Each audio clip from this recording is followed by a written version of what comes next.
ओम भूर्भुवस्व तस्य वितुर्वरेण्यं भर्गो देवस्य धीमहि धियो यो न प्रचोदयात्। गुरुर्ब्रह्मा गुरुर्विष्णु गुरुरेव महेश्वर गुरु साक्षात् परब्रह्म तस्मै श्री गुरुवे नमः। मातृवत्र लालयत्र च पितृवत् मार्गदर्शिता नमो गुरुसत्तायै श्रद्धा प्रज्ञायुता जया। ओम श्री गुरुवे नमः। मेरे आत्मिक भाइयों एवं बहनों, परम पूज्य गुरुदेव वंदनीय महाराज जी की सूक्ष्म उपस्थिति में आज का सच्चिंतन हम लोग प्रारंभ करते हैं। मनुष्य का जीवन जो है एक अवसर है। हमें परमात्मा ने एक अवसर दिया। किस कार्य के लिए अवसर दिया? हम सभी को एक अवसर मिला कि हम अपने अंदर की देवत्व को जगा करके अपने आप को देवता बना सकें। हर मनुष्य के अंदर देवी संपदा और आसुरी संपदा निहित होती है। हर मनुष्य के अंदर अच्छाइयां और बुराइयां होती हैं। हमें करना क्या चाहिए? जिस तरह एक किसान अपने खेत में जाता है, फसल उगाता है, उसमें के जो खरपतवार होते हैं क्या करता है? अपने निकाल देता है। नहीं तो होगा क्या कि जो फर्टिलाइजर्स उसे पौधों को देने हैं वो खरपतवार उपयोग करेंगे और खरपतवार की उसके लिए कोई उपयोगिता नहीं है। इसी तरह जब हम अपने इस मानव रूपी तन में, मानव रूपी मन में एक दिव्य गुणों की खेती करेंगे, दिव्य गुणों की खेती से तात्पर्य है ऐसे गुण जो देवत्व की तरफ ले जाए। आप ऐसे समझिए कि अगर आपको दिव्य गुण का मतलब नहीं समझ में आता है तो वो सारी चीजें जो आप दूसरों से अपने लिए अपेक्षा रखते हैं। हम क्या अपेक्षा रखते हैं? क्या हमसे कोई लड़ाई करे? बिल्कुल नहीं। हम क्या अपेक्षा रखते हैं?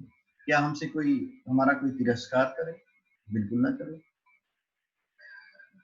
हम यह अपेक्षा रखते हैं कि हमारे साथ न्याय हो, दया हो, प्रेम हो, करुणा हो, सद्भावना हो। ये जो सारे सद्गुण हैं इनकी खेती आपको अपने जीवन में करनी पड़ेगी, तभी आप इसकी अनुभूतियों को पा सकते हैं। और इसकी खेती के लिए आपको करना क्या पड़ेगा? आपके मन में ईर्ष्या, द्वेष, राग, क्रोध, काम, ये जो खरपतवार है इन्हें निकाल निकाल कर फेंकना पड़ेगा। नहीं तो आपके जीवन का अनमोल समय ये खरपतवार ले लेंगे। और जब ये खरपतवार ले लेंगे तो आपको तो इससे कोई लाभ होगा नहीं, क्योंकि खरपतवार की खेती से क्या लाभ है? तो जो मुख्य विषय है कि हम अपने अंदर सद्गुणों को जागृत करें। सद्गुण को जागृत करने का अभ्यास जो होता है, जो सद्गुण सबसे पास ज्यादा किसके पास है? भगवान जो है सद्गुणों का समुच्चय है। समुच्चय कहते हैं ऐसी जगह जिसके पास वो सारे सद्गुण भगवान के पास है। भगवान के पास प्रेम है, करुणा है, दया है। लोग कहते हैं ना, करुणा निधान भगवान में भारत को स्वर्ग बना दे। तो भगवान जो है करुणा निधान है, दया का सागर है। आपको दया का स्वरूप बनना है। भगवान प्रेम का सागर है। तू प्यार का सागर है, एक बूंद को प्यासे है। भगवान प्रेम का सागर है। भगवान सच्चिदानंद स्वरूप है।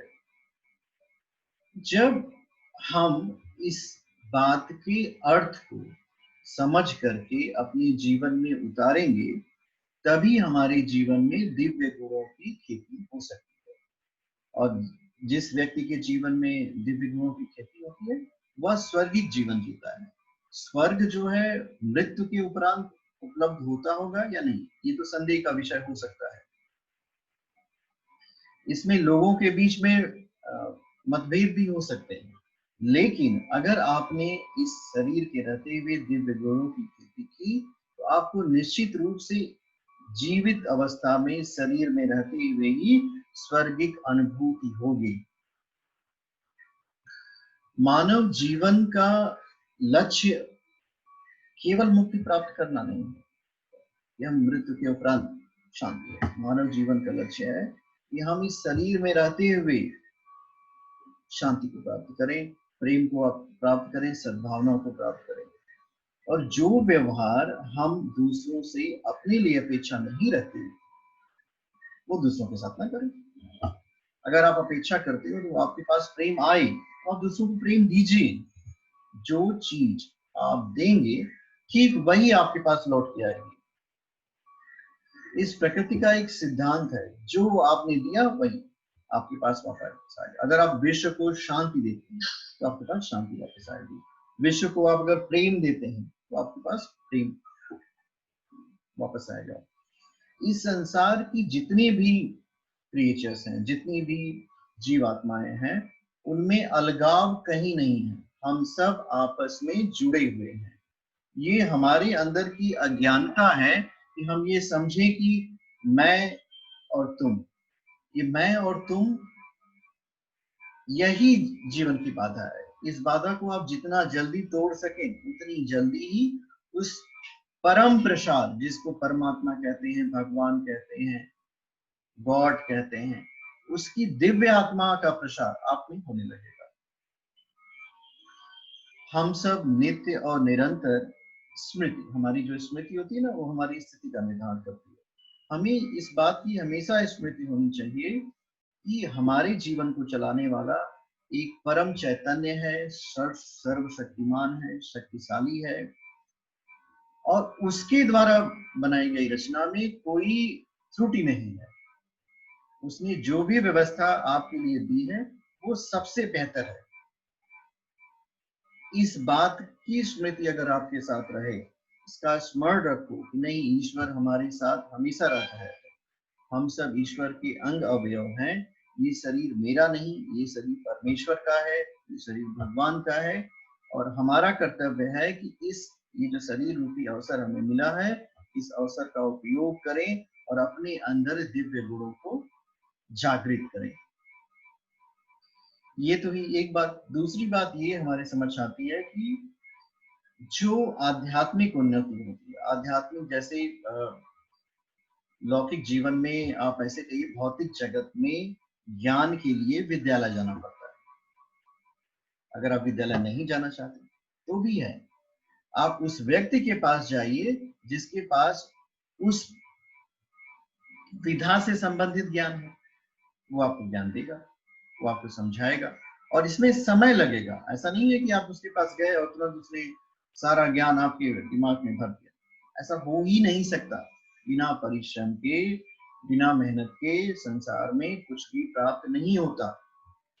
उसी तरह अगर आपको अपने जीवन में आत्मिक उन्नति करनी है, आत्मिक उन्नति को समझने के लिए आप समझिए कि शरीर जो हमारी फिजिकल बॉडी है, जो दिखती है, मन जो विचार है, भावनाएं हैं, उसके ऊपर की अवस्था आत्मा, जो ऊर्जा है, जो इन दोनों के ऊपर है, वो इससे भी सूक्ष्म है।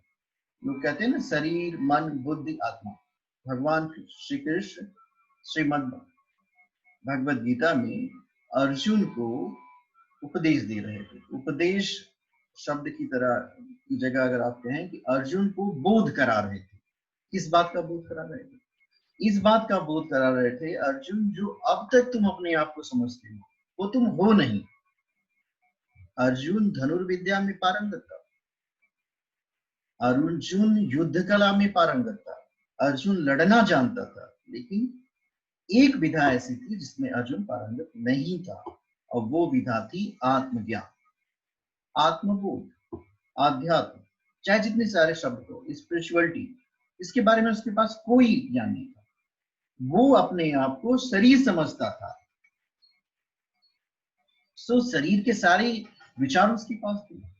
जब भगवान श्री कृष्ण ने उसे समझाया कि देखो ये शरीर है, शरीर अपने से नहीं चलता, शरीर मन से चलता है, और मन से सारे विचारों को हम चलाते नहीं, बुद्धि द्वारा हम निर्णय लेते हैं।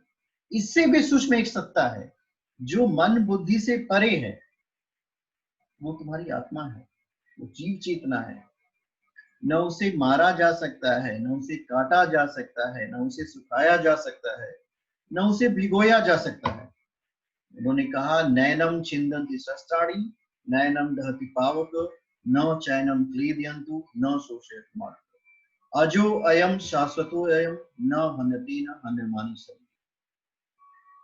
अब इस बात की समझ अर्जुन को तब तक नहीं थी और उसके बाद भी नहीं होती। अगर हम किसी को समझाएं ये बात कि नहीं आप शरीर नहीं आत्मा हो, तो वो कैसे माने इस बात को? सिर्फ मुंह से कह देने से तो आत्मा होता नहीं। आत्मबोध एक प्रक्रिया है। आत्मबोध की प्रक्रिया को समझने के लिए महात्मा बुद्ध की एक छोटी सी कहानी है। महात्मा बुद्ध के जो दृश्य हैं उनको आप देखो। वो घर से बाहर निकलते हैं भ्रमण करने के लिए। उससे पहले उन्होंने कुछ देखा नहीं, या आप ऐसे कह सकते हैं संसार को समग्र रूप से नहीं देखा। क्या देखा? बुजुर्ग व्यक्ति देखा, रोगी देखा, मृत्यु देखा। अब ये तीन दृश्य हम सबको निरंतर देखते हैं। बुजुर्गों को भी देखते होंगे, मृत्यु को भी देखते होंगे, पर हमारे मन में क्या होता है? कुछ होता है? नहीं होता, क्योंकि हम तो सोचते हैं वो मर रहा है। अब बुद्ध से ने किसी पूछा क्या हुआ, उन्होंने कहा कि वो नहीं मर रहा, मैं मर रहा हूं। अब सोचो इस बात को, दूसरे की मृत्यु को देखकर स्वयं की मृत्यु का अनुभव होना, इस तरह की बुद्धि। और आप बाद में इसको सोचेंगे कि ये भी गलत है। और वो रो रहे हैं, वो दुखी हो जाते हैं क्योंकि संसार दुख से भरा है। और जब उनको आत्मबोध होता है, स्वयं का ज्ञान होता है, स्वयं के अंदर प्रकाश प्रस्फुटित होता है, तो वो हंस रहे होते हैं। क्या उस समय लोगों की मृत्यु नहीं होती है? बिल्कुल होती है। लोग फिर भी बूढ़े होते हैं, रोगी होते हैं, मृत्यु को प्राप्त करते हैं, पर उनको हंसी आने लगी, खूब मुस्कुरा के हंस रहे हैं। क्या परिवर्तन हुआ उस समय? इस बात पे अगर आप ध्यान दें तो बुद्ध के अंदर सिर्फ एक ही परिवर्तन हुआ है, वो है उनकी सोच और वो है उनकी वृत्ति। वो अपने आप को जब शरीर समझते थे तो संसार में दुख नहीं दिखा। जैसे ही उन्होंने अपने आप को आत्मा समझा, एनर्जी समझा, ऊर्जा समझा, क्या हुआ? दुख मिट गया। दुख तो है ही नहीं, आपने ओढ़ रखा है अपने सिर में। हम सब परम पिता परमात्मा की बनाई हुई प्यारी मीठी आत्माएं हैं। हमारे जीवन में कहीं दुख भी है ही नहीं, दुख का अंश मात्र नहीं है। कहीं से आप दुर्विचार, दुर्भावनाएं, दुष्प्रवृत्तियां जो आपने अपने मन रूपी खेत में बो रखी है, उसी की फसल को आप काट रहे हो, इसलिए आपको दुख की अनुभूति है। आज के लिए इतना ही। ओम शांति। ईश्वर आप सभी के साथ रहे, आप सभी के मन में शांति हो, प्रेम हो, आनंद हो। आप सभी को अपनी आत्मिक अनुभूति